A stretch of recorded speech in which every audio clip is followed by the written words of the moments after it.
So I said last week I wanted to talk about resonance and its relationship to beauty. I was thinking about a pair of shoes that I had once. I remember when I was about 15, everybody that was cool, that was hip, had to have this one particular kind of shoe, Bass Weejuns. And they were expensive. They were made in America. I was living in Canada, and my parents said, no, we're not going to pay that much money. You'll go out of them in a year. You got all these brothers and sisters. They don't want that. So I never got a pair. But I saved for them for about a year and a half. And a friend and I took a bus down to Buffalo, because they were cheaper down there. We bought them, and we came back. And when I first looked at those shoes, brand new, sitting in my bedroom, they just glowed, it seemed, with how beautiful they were. Because now I was connected to something that for a long time, a year and a half, 2 years, I felt was absolutely essential to my well-being. I mean, we all know that sense of what our peer groups and so on suggest or feel and we want to be part of. But it was looking at that idea of, I thought those shoes were so beautiful, but I realized the whole thing was caught up in a desire, right? The connection to beauty was about a desire. Because what happened is 2 years later, I'd grown my hair, I was wearing hiking boots, and the idea of wearing a pair of Bass Weejuns was ridiculous. So it was a very changeable sense of what beauty was. So I want to show you a quote.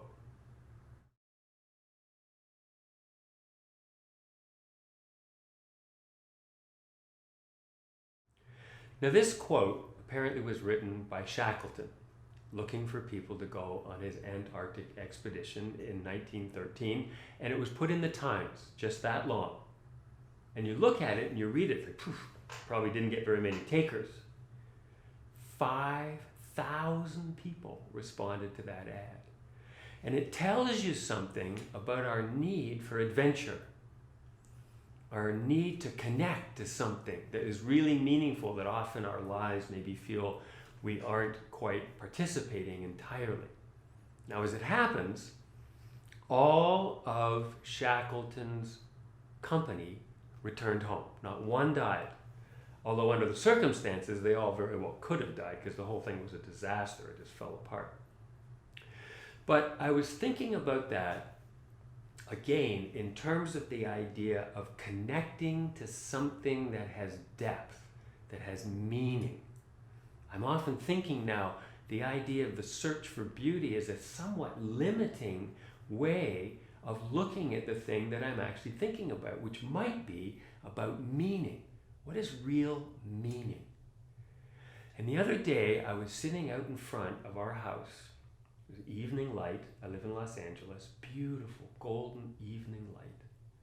And it was so interesting because I was looking at the landscape around me, the trees, and the light filtering through them. And it wasn't like I was looking at something that was beautiful. I felt that it was actually radiating at me. That quality of beauty was radiating at me. It was tangible. And it made me think of indigenous people when they talk about the world being alive. And I realized, wow, that must be something of what their experience is, that connection that runs so deep. It's not that it's my experience of the world, it's that the world is so powerfully radiant that you're like impinged by it. And I think our logical, clever, rational minds have reduced that to a large extent. I mean, I don't experience it all the time, and my head's filled with thoughts all the time also. It was just a moment of such presence and meaning, and it made me think of that idea of truth and beauty and goodness being embedded in the world, in being, both in the world outside and in our own nature, and that connection of the two. And that sense of a resonance that really runs deep in terms of who we are and what our connection to the world is. Because when I was looking at that, when I was experiencing it, the idea that I could see a valley full of trees as timber that I could cut down for profit, I don't think you could think it. It was way too alive. It was way too vibrant and real and good and meaningful to ever think that I could just cut it down and use it for my own purpose. Now, I'm not saying there's anything against whatever we're doing in the world. I'm just saying it's a very interesting relationship that we have with nature. And it just sort of occurred to me right now, we're having this Paris summit on climate change, and it was the very experience I was sort of having of the sacredness of this glorious planet that we're living on.